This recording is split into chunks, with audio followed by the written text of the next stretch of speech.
so where would you like me to sit? I'm over there. Run over here first. Hey everybody, good morning. You're awake, I think. I'm kind of awake.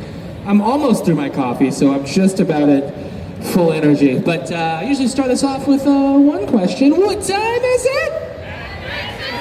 There we go. That was good. You guys sound great. Give yourself a round of applause. Right on cue. It's perfect. That's awesome. Well, Jeremy, thank you so much for making it. Thank you. Yeah. We've had a little trouble with lights. Yeah, it was supposed to be like a 5-hour travel day. Turned into like 29 hours, but it's all good. We made it.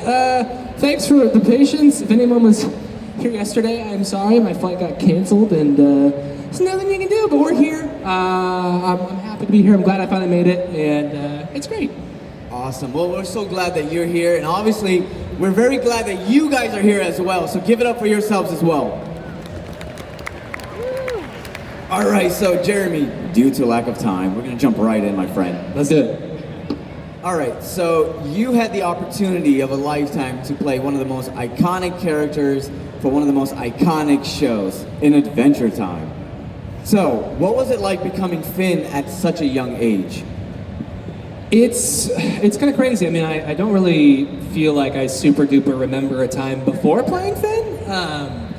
I definitely don't even remember a time before I started acting. I was like 6, maybe 6 or 7. I kind of vaguely remember the early parts of it, but I've been doing it for so long that it's just kind of becomes a huge piece of your life. And I've been playing Finn now for almost 2/3 of my life, which is kind of wild. Obviously, I started when I was 12, and getting to grow up playing a role in such a special way where you're growing up as the character is also growing up throughout the series is unique, and especially in animation that doesn't happen very often.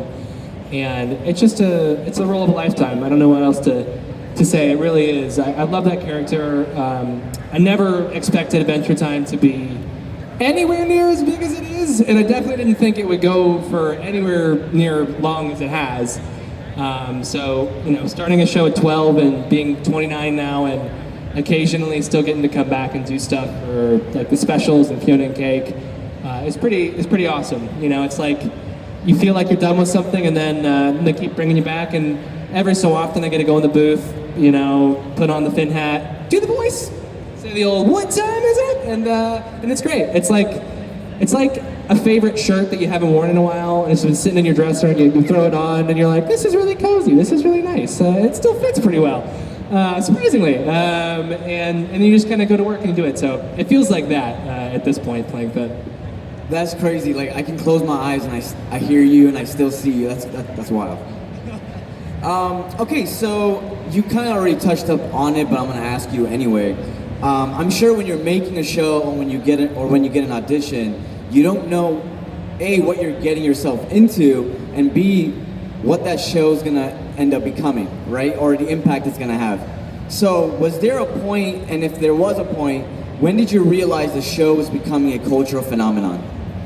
I think it really clicked for me the first time that we went to San Diego Comic-Con, because especially with animation, so much of it is done in a vacuum in a booth.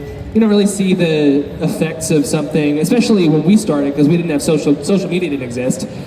So you couldn't even see like the online reaction to something and people tagging you or posting things. It just didn't feel like it existed out in the real world.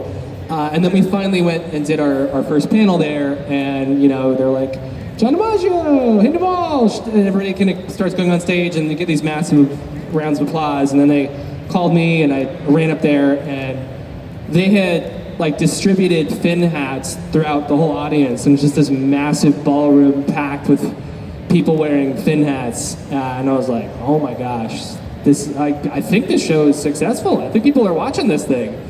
And from there on, it's just gotten crazier and crazier.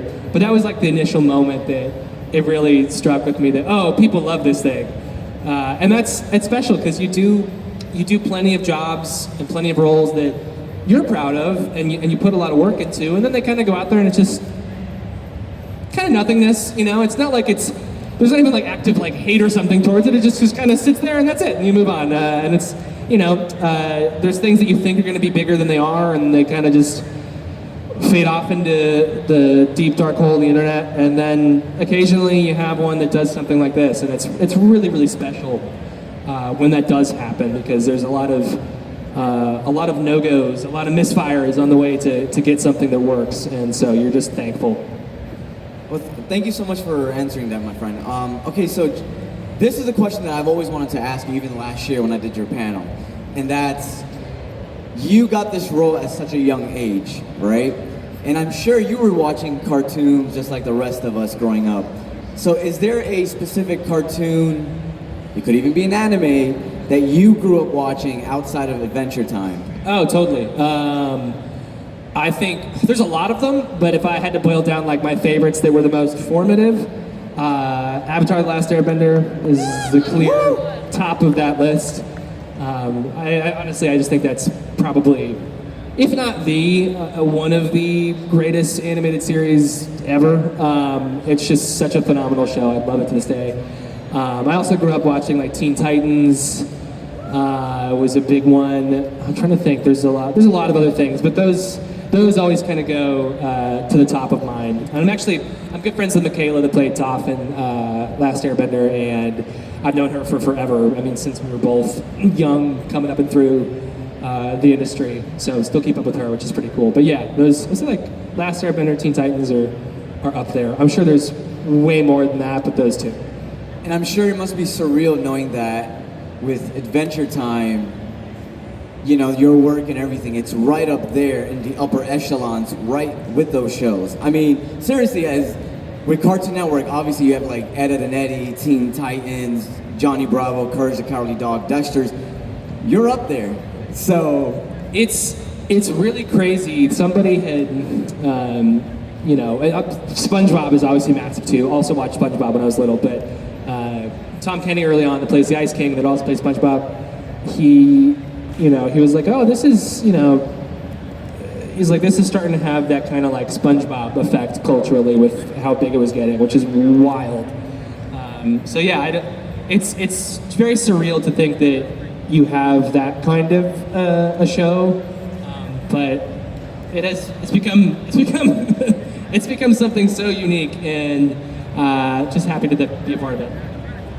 Thank you so much for sharing that. Now, quickly jumping in before we ask our final question due to time constraint. Which episode means the most to you today?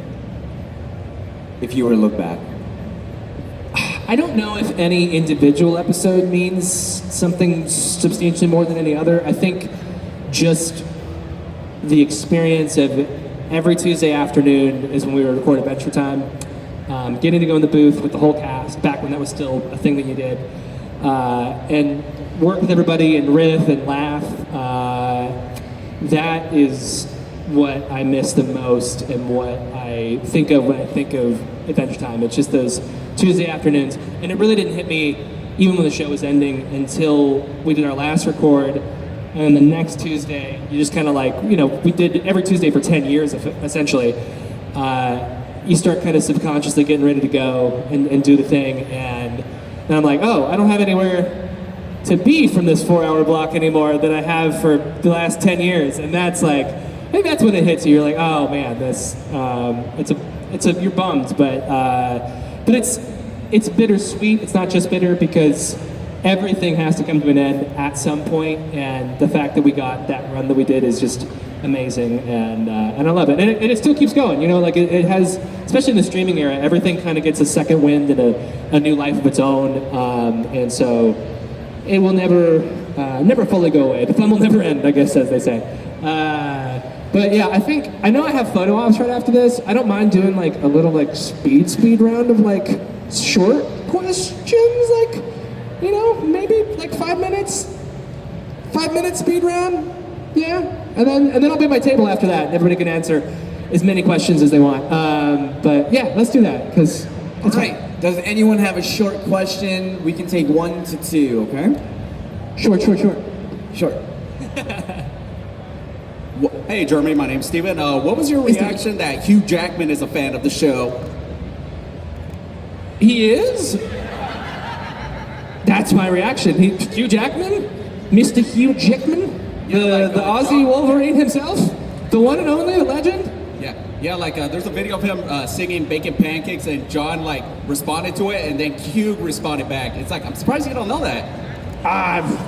You're telling me now for the first time. And hi, Hugh. If you're watching this or listening to this, be cool to meet you. Obviously, that's amazing. I mean, obviously, I think everybody in this room is probably a fan of Hugh Jackman, but as a kid growing up, I've seen him so many times. This is supposed to be the speed round, but that's amazing. I'm very, very, very excited and thankful that is the case. That's very cool. That's an honor. Thank you. I gotta look that up. If you could have Adventure Time crossover with any media franchise, what would it be? None of them. None. It's such a unique show. I don't see it really existing in any other world to me. I know that's probably not the answer you wanted, but yeah, I'd have. No, one more question, because that's a downer to end it on. One more? Oh, no, next person, sorry. Hi, my name is Carmela, and I was wondering, what's the episode that's the most iconic in Adventure Time? The most psychotic? Yes. Probably the episode with the deer that like knocks out everybody and like abducts them kind of alien style. But even that's like not even the creepiest part. The creepiest part to me is when the deer stands up on his hind legs at the end and then pulls off his hooves and he has these creepy little hands. I hate it. It's just it's scary. It's creepy. Don't do that. But yeah, definitely that episode. I don't know the name. You're welcome so much. All right, I think. Well, I think that's one it. more question. So I have to ask about Julie and the Phantoms Hey. because it's a fan favorite, and I just want to know what it was like playing that role, and also if you would return to it if you could. Oh, I would. Yeah, I would come back and do more Reggie and do Phantoms in a heartbeat. I love that cast. Love that show. I'm still very, very close with. I mean, pretty much everybody, but definitely like Charlie and Owen. We've kept up. We text all the time. I FaceTime them. If we're in the same city, we're catching up. Me and Owen wrote a script together, so we're working on that. Charlie, I love to death, who is in. He just got cast in the second season of Heated Rivalry, which is wild to me. But I love that show, and the experience was so great. We got to goof off for 6 months up in Vancouver and get to be a part of this big, massive musical project. Never done something like that before, where you have all this time rehearsing and recording, and you're doing all these huge sequences with hundreds of dancers, and getting to work with Kenny Ortega, obviously, just legendary, very special. So far, my favorite on-camera thing that I've ever done, easily. And yeah, I'd love to do more of it. And I got to be a goof. I got to be a bit of a goof. And I got all the fun lines in the show. I didn't have to do a lot of expositional stuff because Reggie doesn't do exposition. He just says what's on his mind. So I got to improv a lot of jokes here and there and stuff too, which is really fun. I love that show. If anyone likes Phantoms, thank you for watching it. I appreciate it. Awesome. Well, thank you so much. And then, like I said, due to time constraints, Jeremy does have photo ops in like a couple of minutes. Thank you, Jeremy, for your time, being on this 29-hour adventure to come see us, this Adventure Time. And also, not only give it up for Jeremy, but give it up for yourselves as well, because as much as he's a part of our lives, you're a part of his journey as well. So give it up for yourselves as well, guys. And one more time, Jeremy, Shada! Thank you. Thanks, everybody. After photo ops, I'll back at my table, so if you have any other questions, any of that stuff, come see me. So, thank you guys.